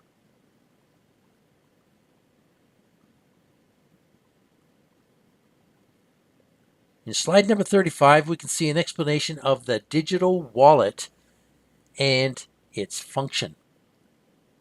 Reading in the slide.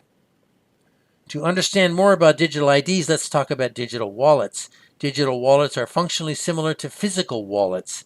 They enable end users to store and manage IDs and credentials such as passports and driver's licenses, but are typically stored on a smartphone. Digital wallets are already part of our daily lives. Over the past decade, consumers have transitioned from paying with physical bank cards to tapping on a contactless payment terminal with their smartphone using a digitized version of their bank card stored on Apple Pay or Google Wallet. As of 2023, 26% of consumers worldwide have used mobile payments, with 40% of smartphone holders in the US using mobile payments on a regular basis.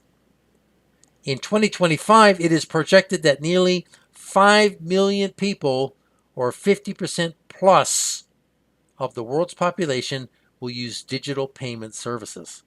In the context of digital IDs, instead of storing bank cards, digital wallets are used to secure IDs such as MDLs, or mobile driving licenses. Other digital wallets available today are Cash App, Venmo, PayPal, Amazon Pay, Click to Pay, Zelle, Samsung Wallet, Dwolla, Samsung Pay, Alipay, and WeChat Pay, amongst many others. And this is where everything is going: digital payments. Cash will be phased out everywhere at some point soon. Now, in slide number 36, we can see a brief summary about personal privacy, which does not exist today, no matter how much government agencies tell us there is. The government knows everything about you and I. They have been tracking and recording all our personal information since we were born. And what are the privacy strengths of digital IDs? It's almost an oxymoron. So reading in the slide, there is no such thing as privacy today for anyone on Earth with a smartphone. Even in Africa, which is always cited as being technologically backward, there are systems and records for most families, and every smartphone has a backdoor that uploads data in the early AM. World cell phone coverage has surpassed 90%. Many African countries are nearing 100% phone coverage for adults. Now, in poorer countries like Cote d'Ivoire or the Ivory Coast, birth registration prevalence rose from 65% in 2012 to 96% by 2021, partially due to integrating registration with immunization programs. Sierra Leone also saw a sharp increase in registration from just over 50% in 2008 to nearly 80% in 2010, reaching 90% in 2019, with the Ministry of Health playing a crucial role. Anonymous persons outside government control are becoming extinct. The WHO has been fast-tracking vaccination in many countries in order to register and track vaccinated citizens. More than 90% of world citizens today have been marked with COVID vaccines, which transmit Bluetooth data to their cell phones and Wi-Fi routers everywhere in real time. No privacy today. The system knows who you are, where you are, and what you are saying and doing. It's all being recorded.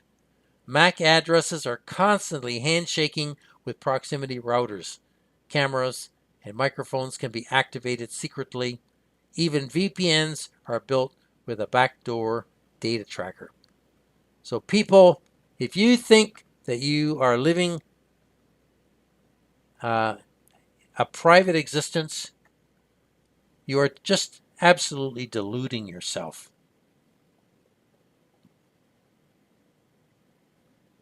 In slide number 37, we can see that the microneedle patch has nothing to do with vaccines. Vaccines are a ruse. Viruses are a ruse. A deception to get people ID'd and marked. Disease is the lure to the microneedle patch ID cure. And you can see in the slide, the WHO is continually pushing the microneedle patch further into the future in order to deceive people about its use and existence. Constant announcements of updates on vaccine testing is a big lie. The microneedle patch is already in use in Africa and has been since 2023. It is here being used now in many different applications. So once again, the microneedle patch has nothing to do with vaccines. Viruses and vaccines are lies to take people to the patch to finish the marking, ID, and tracking program in the body.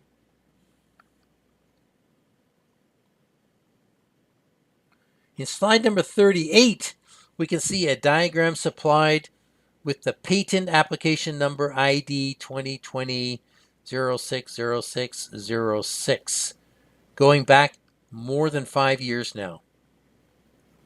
The diagram shows a human connected by the microneedle patch implant sensor to the blockchain system. It is clear as day how people will be connected to the beast blockchain. There can be no denying this reality that they have shown to us. They've shown it to us, people. This information is online to those who are looking and those who are hearing.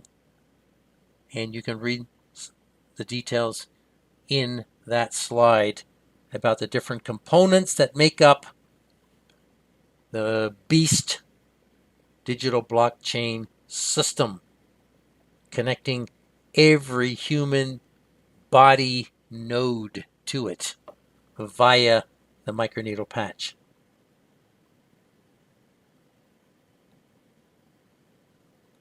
Now in slide number 39, we can see a list of 9 conclusions for the facts presented in this slide show. These are just 9 points that I have made that kind of summarize the information in this slideshow. Number one, personal identity is derived from personal beliefs about human origins. And those origins relate to authority. Number two, documenting personal identity started back in ancient times with fingerprints and travel documents. Number three, personal identity is linked to recognition, affirmation, and privilege. Number four, documenting personal ID is necessary and not inherently wrong or evil. Number five, storage and abuse of personal ID is the problem evil in the digital age. The storage and abuse of personal ID. That's the problem evil in the digital age. Number six, record-keeping systems are necessary to maintain security and prevent fraud. Number seven, the Bible doesn't speak much about this topic of personal identity and its issues, but it does allude to it in different scriptures. Number eight, to understand how the Jesuits would use personal data to mark and imprison souls requires a lot of inference and wisdom when reading the scriptures. But it's there. Number nine, the mystery of iniquity is how Satan will soon coerce the masses to first implement his beast data security QR code programs, and then second, to willingly transfer that data to a near-field communication electronic implant in their right hand or forehead.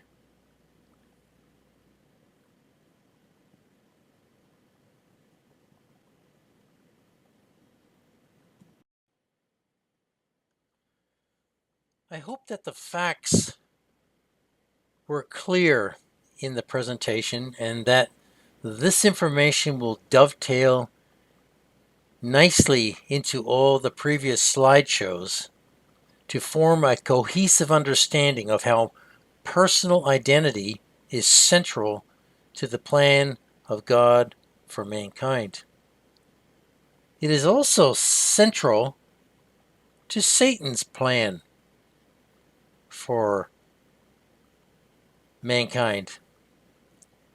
Now, God cares about who we are and what our choice of authority will be.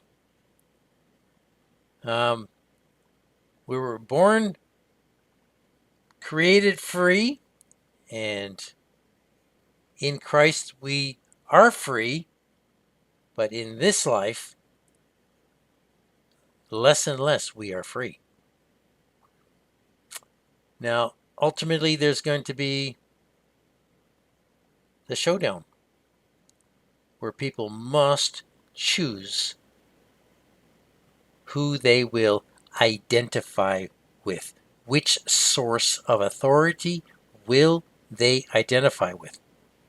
The source of authority that we identify with is which side we are going to be on in the end. So God cares about us. Satan doesn't care about us, but God cares about us. He cares about who we are, enough to say to us that every hair on our head is numbered. So God cares about us. He wants us to be free under Him, to enjoy life, to be free of satanic influence, to be sin-free, and to enjoy all the benefits of living a life under God and under His authority. So everyone is free to make a choice as to who they will serve and they will be judged at the end of time according to the choice that they have made. It's free choice, people. No one can force anyone to take the mark of the beast. No, sir. It's a deception. No one will be forced. It's a deception. Yes, there will be some pressure. Yes, there will be coercion. Yes, there will be compulsion. Excuse me. But there will not be force, physical force to do so. Never. We do not see that in the Bible. Anyone saying so is lying. It's not scriptural. Now, as that sad old Satanist, Bob Dylan, once wrote in a song, you gotta serve somebody. It may be the devil or it may be the Lord, but you gotta serve somebody. Never were truer words spoken. Everyone must serve somebody. That is the overarching principle of authority. All the angels in heaven and on earth, both good and bad, serve somebody. And that somebody is their identity. That authority, who they serve, defines how they think, how they speak, and how they act. Think about that. No one can escape the principle of spiritual authority. Our identity is defined. Anybody's identity is defined by whom we choose to serve. In the end, those who refuse the mark of the beast unto death will be identified as belonging to God. Those receiving the mark of the beast will be identified as belonging to the Roman beast and thus to Satan. It's that simple. Now, here are 3 wonderful scriptures that will help all of God's saints to make concrete their identity as citizens of the kingdom of heaven.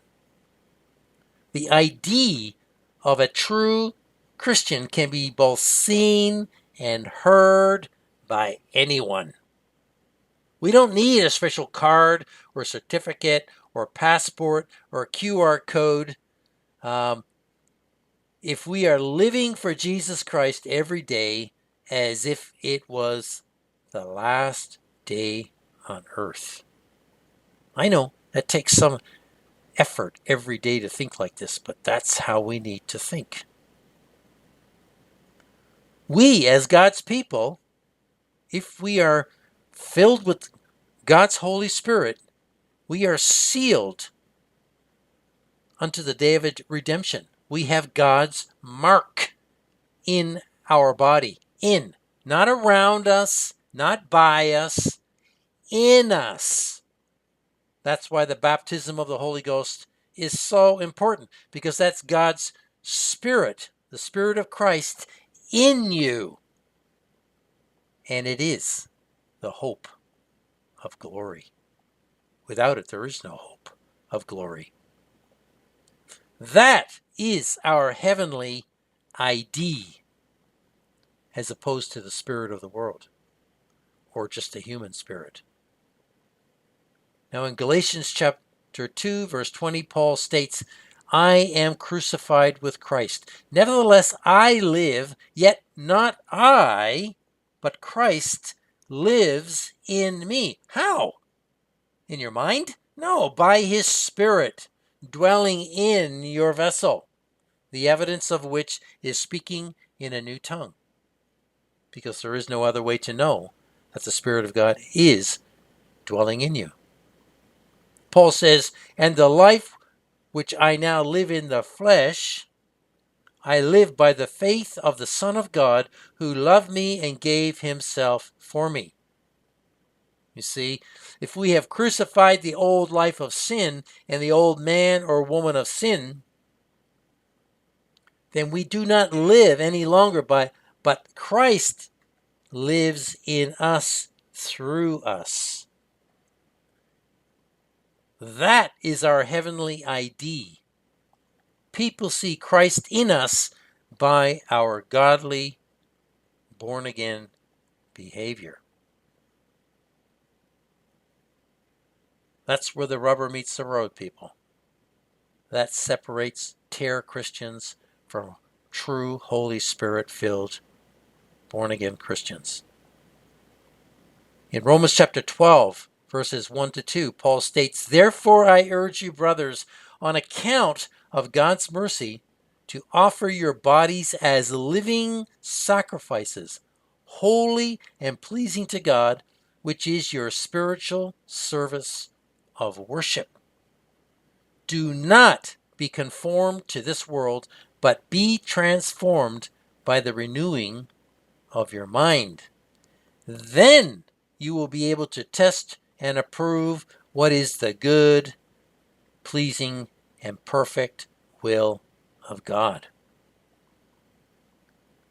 Are we, you and I, offering up our bodies every day as living sacrifices to do the will of God? We are not to be conformed to this world in its attitudes, its behaviors, its speech, and its actions.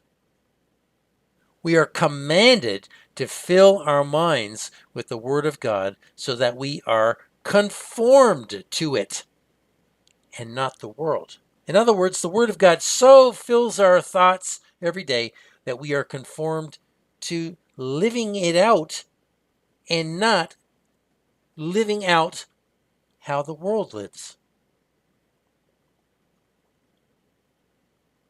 Finally, in Romans chapter 13, verses 12 to 14, Paul exhorts us with this: "The night is nearly over." Remember, this was written nearly 2,000 years ago. And he's saying it then. The night is nearly over. We've had more than 2,000 years of night.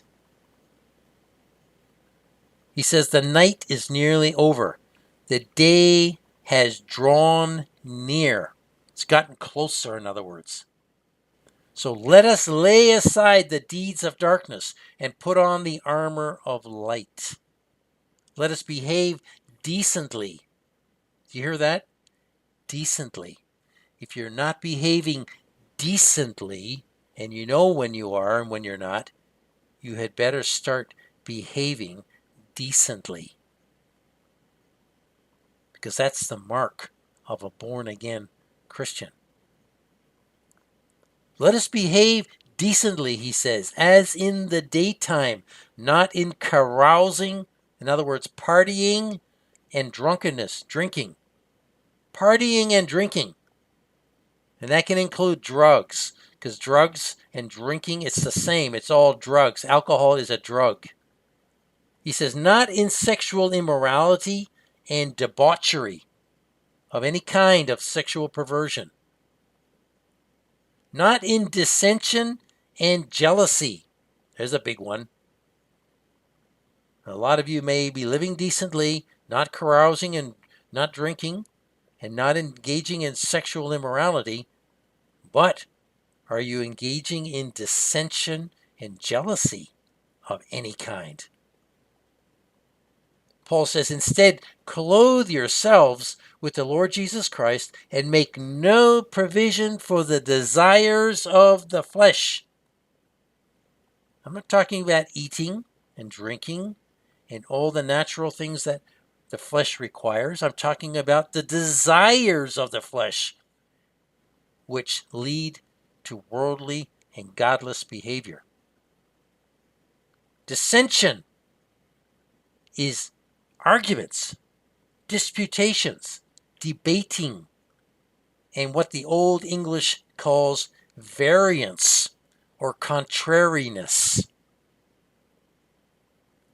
in Galatians chapter 5. Now, people who regularly practice dissension, arguing, being oppositional, and who practice jealousy will not enter the kingdom of God. We are to behave decently, as the scripture says, all the time, in thought, word, and deed. Each of these scriptures is instructing us how to live out day by day the heavenly lifestyle long before we get to the kingdom. That is our true ID. This is how we stand apart, separate to the world, which is what God has commanded us to do and is continually commanding us to do every day. God's bar is high for entrance into the kingdom. Obedience in all things is the standard here on earth, because that is the standard, the normal in the kingdom. It's normal in the kingdom for everybody to be acting godly 24/7. I know it's not normal here on earth, but we are commanded to make it normal in our lives long before we get there, so that when we get into the kingdom, there's no shock or surprise. It's like coming home with an eternal body.